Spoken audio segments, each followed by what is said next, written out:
आ जाओ, अब सारे आ जाओ, आप यहीं खड़े रहो, यहीं रहो, यहीं रहो, आ जाओ आप भी, अब सभी आ जाओ। आ जाओ।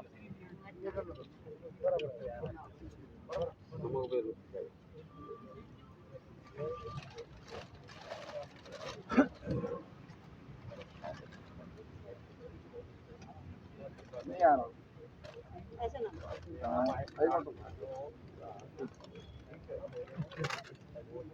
चलो। नमस्कार, मैं विजय कुमार पूनिया, तिरंगा भीम चैनल से मैं खड़ा हूँ अंबेडकर कॉलोनी जो पंडवाला मोड़ के पास में है। और मेरे पीछे तमाम बहुजन समाज के व्यक्ति यहाँ पे मौजूद है, जिन्होंने सुबह 8 बजे से लेकर 2 बज चुके हैं अभी। तमाम 40 ऐसे वार्ड है, जो जितने गांव लगते हैं तमाम गांव के अंदर से होते हुए बाबा साहब की तस्वीर के साथ, बीएसपी के झंडे के साथ एक रैली निकाली समाज को जगाने के लिए। और लोग जागे भी, जैसे जैसे गांव के अंदर गए लोगों ने बहुत ही अच्छी तरह से स्वागत भी किया और सत्कार भी किया, और आगे से मूवमेंट में शामिल होने के लिए उन्होंने वचन भी दिया। तो अभी इन्हीं लोगों से बात करते हैं, पूछते हैं। आज अंबेडकर जयंती है, अंबेडकर जयंती पे सभी क्या सोचते हैं और इनके क्या विचार। दीपक मेहरा कटाओ, हाँ, क्या सोच आपकी बताओ। मेरी तो सोच सबसे पहली है कि हमारी भीम आर्मी बननी चाहिए। वो तो बनी हुई है, भीम सेना भी बनी है, भीम सेना भी बन रही है, हमारे सब सेनाओं का जो है ना वो उद्घाटन हो रहा है, लेकिन हमारी का कोई वन राष्ट्रपति वगैरह वगैरह कोई नहीं सोच रहा है। और ना ही चमार रेजिमेंट थी वो भी ख़त्म कर दी, उसको फिर से दोबारा, हाँ रेजिमेंट वो भी ख़त्म कर दिए, उसको दोबारा से बहाल किया जाए। और हमारे गांव के अंदर जो भी समस्या है वो समस्या अभी तक जो है ना कोई भी समस्या हल नहीं हो रही है हमारे पास। हमारा पार्क है यहाँ, वो भी ऐसे कैसे गाँव में, पंडवाड़ा खुर्द में, जो जहाँ पर हम बैठे हैं, हाँ अंबेडकर कॉलोनी, जो अम्बेडकर कॉलोनी के अंदर हमारा पार्क है, उसके अंदर ना तो पानी की निकासी हुई है। अम्बेडकर अब सारी चीज़ें बनी हुई है, नाली भी बन रही है, रोड भी बन रहा है, लेकिन उसके अंबेडकर जयंती पे क्या कहना चाहोगे। अम्बेडकर जयंती का यह तो मैं तो ये तो कहता हूँ कि हम आगे से बढ़कर और भी ज़्यादा जो है ना इसका और ध्यान देंगे, और सभी भाइयों को जो है ना अपनी रिक्वेस्ट से या उनकी अपनी तरक्की के साथ में उनको साथ जोड़ने की कोशिश करेंगे और आगे बढ़ाने की कोशिश करेंगे, कम करने की कोशिश नहीं करेंगे। सर आप कुछ कहना चाहोगे हाँ जी, अम्बेडकर जयंती के अवसर पर। जी मैं अम्बेडकर जयंती का बहुत बहुत आभारी हूँ और बहुत अपनी तरफ से बहुत भारी उद्घाटन किया है और करता रहूँगा। आप कुछ सर बोलिए जी। कुछ सब 2 शब्द कहना चाहो अम्बेडकर जयंती पे। अम्बेडकर जयंती पे मैं ये कहना चाहूँगा, अपने समाज को भी जगाने की बात कहूँगा मैं, कि जो हमारे पूर्वज हैं जिन्होंने हमें सब कुछ दिया, मान दिया, सम्मान दिया। देखो सबसे बड़ी चीज़ है कि मान और सम्मान। जब ये हमें चीज़ें मिल गई तो सब कुछ मिल गया। जब हमारे पूर्वज हज़ारों साल से जो यातना भुगत रहे थे, जो हमें पहनने के लिए कपड़ा नहीं था, शिक्षा नहीं थी, हमारे गले में हांडी लटकी हुई थी, पीछे झाड़ू बंधी हुई थी, हमारी जो लेडीजें थी उनको कपड़ा पहनने का मतलब अधिकार नहीं था, वो अधिकार हमें बाबा साहब ने दिलाए। तो ये महापुरुष हैं। और वैसे मैं कहूँगा कि ये देश जो हमारा देश है इसमें जाति प्रथा है, इसलिए नहीं तो जो काम किया है इन्होंने, बाबा साहब ने जो काम किया है वो सभी के लिए किया और बराबर किया है। और इनकी जो पूजा की जाती है विदेशों में की जाती है, लेकिन यहाँ कास्टिज्म है इसलिए इनकी पूजा नहीं होती है। सर आप लोग कुछ बोल यहाँ भी बोल लो। जी सर आप बताओ कुछ 2 शब्द बाबा साहब के ऊपर। जय भीम नमो बुद्धाय। मैं सिरोड़ा गांव से रत्नेश कुमार मेहरा। बाबा साहब की जयंती पे यही कहना चाहता हूँ कि हमारा समाज अब तक मतलब ऐसी गहरी नींद में सो रहा है। हमारा समाज कौन सा। बहुजन समाज में अब तो बिल्कुल अंत समय आ गया है कि जागने का। तो समाज से यही रिक्वेस्ट करता हूँ कि सभी मेरे बहुजन साथी जल्दी से जल्दी जागकर, और बाबा साहब का जो मिशन था हमारा शासक वर्ग, शासन सत्ता में भागीदारी और शासन पे हमें कब्जा करना, ये हमारी सबसे पहली सोच है और इसी पे लोगों को काम करना चाहिए। धन्यवाद। जय भीम साहब। हाँ जी मैडम आप बताओ कुछ। सबसे पहले तो कल महामना ज्योतिबा फूले जी की जयंती है, आप सभी को उसकी हार्दिक हार्दिक बधाई। फिर उसके बाद महामानव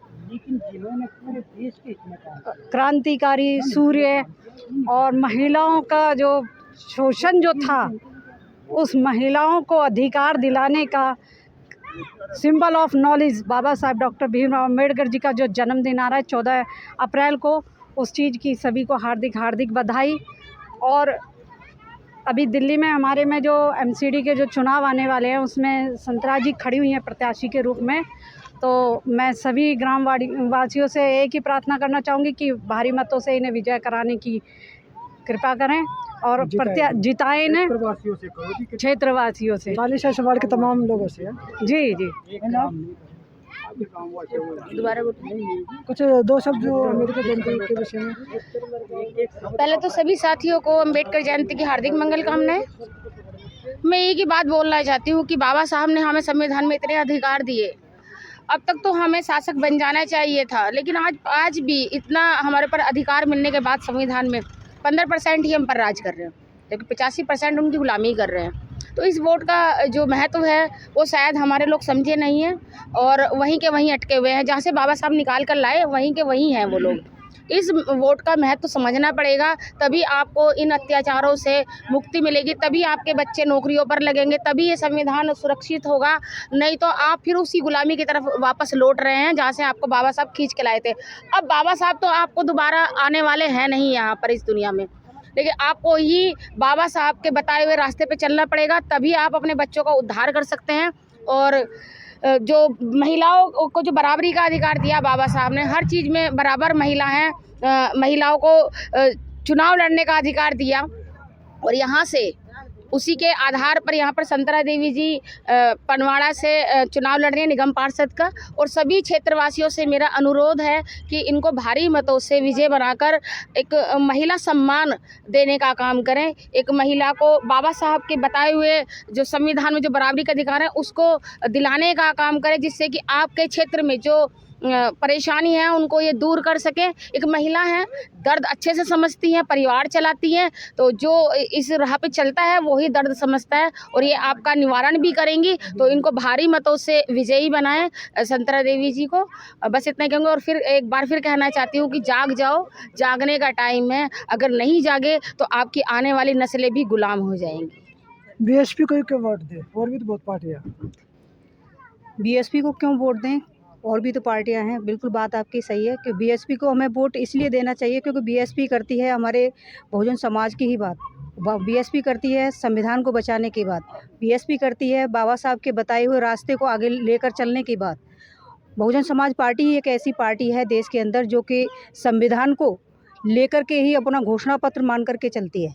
बाकी अदर पार्टियां मैंने देखा है तमाम तरह के वादे करते हैं, तमाम तरह के जुमलेबाजी देते रहते हैं, लोगों को लुभाने के लिए बहुत सारे ऐसे वादे करते हैं। लेकिन जब बात उनको जब उनको सत्ता मिल जाती है उसके बाद जब उनका जो खुद का जो उस काम करने का जब टाइम आता है तो वो उस घोषणा पत्र के कहीं आजू बाजू में नज़र नहीं आते। लेकिन आज तक 1984 से बहुजन समाज पार्टी रजिस्टर्ड हुई है, 14 अप्रैल 1984 से, और अब तक मान्यवर साहब ने जो मानवर काशीराम साहब ने शुरू से ही बाबा साहब को पढ़ा और बाबा साहब को पढ़ा तो उन्होंने कहा कि हमें कुछ करने की ज़रूरत नहीं, सिर्फ बाबा साहब की बताई हुई बातों को ही अगर हम लोगों तक पहुंचा दें तो ये कहीं ना कहीं हमारा जो दबा कुचल समाज है वो समाज बहुत ऊंचे उठ जाएगा। और वाकई में जिन लोगों ने बाबा साहब को पढ़ लिया, बाबा साहब की शिक्षा को जान लिया और जिन परिवारों ने शिक्षा पर जोर दिया, आज उन परिवारों की स्थिति आप देखिए बहुत अच्छी स्थिति है। क्योंकि शिक्षा एक ऐसा कहते हैं ना, शिक्षा एक ऐसे शेरनी का दूध है जो पिएगा वो धाड़ेगा। वाकई में यही हो रहा है। जिसने शिक्षा ग्रहण कर ली तो उस परिवार की स्थिति यहाँ नहीं वहाँ है, और उनके पढ़ने लिखने का, रहने का और उनके हर वो संसाधन उनके पास हैं जो आज जो सामंतवादी लोगों के पास होते थे, जो पूंजीपति वाले लोग होते थे, उन लोगों के पास होते, लेकिन आज हमारे बहुजन समाज के पास भी है। वो कहीं ना कहीं ये शिक्षा का ही एक आधार है क्योंकि उन्होंने शिक्षा के महत्व को जाना। तो हम सर यही है कि बहुजन समाज पार्टी को इसलिए हमें वोट देना चाहिए क्योंकि बहुजन समाज पार्टी संविधान को बचाने की बात करती है। और जब हमारा संविधान बच गया तो समझो हमारे सारे हक अधिकार बच जाएंगे, और जब हमारे सारे हक अधिकार होंगे तो ना हम पर जुल्म होगी, ना जाति होगी, ना कुछ होगा। और सभी को एक समानता के रूप में एक धागे में पिरोने का काम करता है संविधान। बाबा साहब का लिखा हुआ संविधान करता है, जिसकी आज हमारे इस पड़वाला गांव में माननीय हमारी संतरा देवी जी जो कि आने वाले एमसीडी चुनाव में हमारी बहुजन समाज पार्टी से प्रत्याशी हैं। और मैं तो ये कहूँगी इस क्षेत्र के जितने भी लोग हैं जो वाकई में जो संविधान को मानने वाले हैं, जो मानवता को मानने वाले हैं और इंसानियत में विश्वास रखते हैं, तो मैं तो ये चाहूँगी कि ज़्यादा से ज़्यादा संख्या में संतरा देवी जी का हाथों को मजबूत करें, उनको विजयी बनाएं, जिससे कि इस क्षेत्र का विकास हो सके। क्योंकि हम लोग बहुजन समाज पार्टी का एक थीम ही यही है कि हमें लोगों का विकास करना है, जो दबे कुचले लोग हैं उनको ऊपर उठाने का काम करना है। जिन लोगों की कोई सुनता नहीं उनकी बहुजन समाज पार्टी सुनती है, तो इसलिए बहुजन समाज पार्टी को वोट देने की ज़रूरत है और हमारी माननीय संतरा देवी जी को मजबूत हाथ करके एमसीडी में पहुंचाने की ज़रूरत है। ये है संतरा जी जो 40 से चुनाव लड़ रही है बीएसपी की सीट से। आप कुछ बताओगे, आप क्यों लड़ क्या चाहते चुनाव लड़ने की? जय भीम। हम लड़ रहे हैं भाई इस तरह बाबा साहेब का वचन करने के लिए और इस क्षेत्र में जो जो क्षेत्र में बाबा का वो बढ़ाना, हमने मान बढ़ाना उसका करना, ठीक है। और हमारे साथ जगदीश मेहरा जी है जो फौज से रिटायर है। अभी कुछ दिन पहले अमित शाह ने और नरेंद्र मोदी ने मिलकर कैसा निर्णय लिया जिसमें फ़ौज में जो बच्चे तैयारी कर रहे थे 2 साल से, उन सब के चेहरे पे कैसा तमाचा सा लगा दिया, उनकी सारी मेहनत ख़राब कर दी। डिसीजन क्या लिया कि फ़ौज में सब 3 साल के लिए भर्ती होगी, उसके अलावा पेंशन भी नहीं मिलेगी और सैलरी तो फिर वैसी मिलेगी जैसे ठेकेदारी के अंदर मिलती है। 3 साल की नौकरी है ठेकेदारी में। सर आप फ़ौज में हो, ये जो निर्णय लिया गया आपके हिसाब से ठीक है या सही है? सबसे पहले तो मेरी तरफ से आपके चैनल के माध्यम से समाज में जन्मे सभी संत महापुरुषों के चरणों में कोटि कोटि नमन। जो आपने पूछा कि फ़ौज के बारे में, देखो जो मोदी जी का निर्णय है मैं तो इसको मान्य नहीं समझता हूँ। कारण वो 3 साल के लिए अगर भर्ती होगा तो उसकी ट्रेनिंग पे देखो ना कितना पैसा लगता है। वो तो डायरेक्ट भर्ती होगी ना, तो डायरेक्ट ही भर्ती होगी, सो ट्रेनिंग शायद कैंसिल ही नहीं होगी। तो बगैर ट्रेनिंग के होगा क्या? बगैर ट्रेनिंग के वो गोली कहाँ चलाएगा, खुद को मारेगा क्या? बगैर ट्रेनिंग के कहाँ क्या करेगा वो? जब तक ट्रेनिंग नहीं होगी वो सुरक्षा कहाँ करेगा? वो सुरक्षा अपनी खुद की भी नहीं कर सकता बगैर ट्रेनिंग के। तो अगर ट्रेनिंग करेगा, बेसिक ट्रेनिंग जो होती है फ़ौज में, बेसिक ट्रेनिंग करेगा तभी भारतवर्ष की, अपनी मातृभूमि की रक्षा कर पाएगा, अन्यथा नहीं। ट्रेनिंग बहुत ज़रूरी है। रही बात ये पेंशन ख़त्म कर दी, जैसे आप बोल रहे हो पेंशन ख़त्म कर देंगे, तो 3 साल में एक फ़ौजी को ट्रेंड करने के लिए उसके ऊपर कम से कम करोड़ों रुपए का खर्चा आता है। अगर वो 3 साल नौकरी करके जाएगा तो हिंदुस्तान तो वैसे ही घाटे में चला जाएगा, भारतवर्ष तो घाटे में जाएगा ही जाएगा। उससे बाकी देखो ये नेता लोगों के काम हैं, क्या करना है क्या नहीं करना है इसमें हमारे लेवल की बात नहीं है। लेकिन हम तो यही कहेंगे कि हमने जो आज ये प्रोग्राम मनाया बाबा साहब की शोभा यात्रा का, जो बाबा साहब के सपने अधूरे थे, हमने ये प्रण लिया है कि हम उनके सपनों को पूरा करने की कोशिश करें। और तो ये थे जगदीश मेहरा जी और जो प्रत्याशी थे यहाँ पे, और तमाम बहुजन समाज के लोग यहाँ पे मौजूद थे जिन्होंने अपने अपने विचार भी रखे कि बीएसपी को क्यों वोट देना चाहिए, ये भी उन्होंने बताया। और बहुजन समाज कहाँ पे खड़ा वो भी बताया, और भी काफ़ी सारी जानकारी आप लोगों को दी है।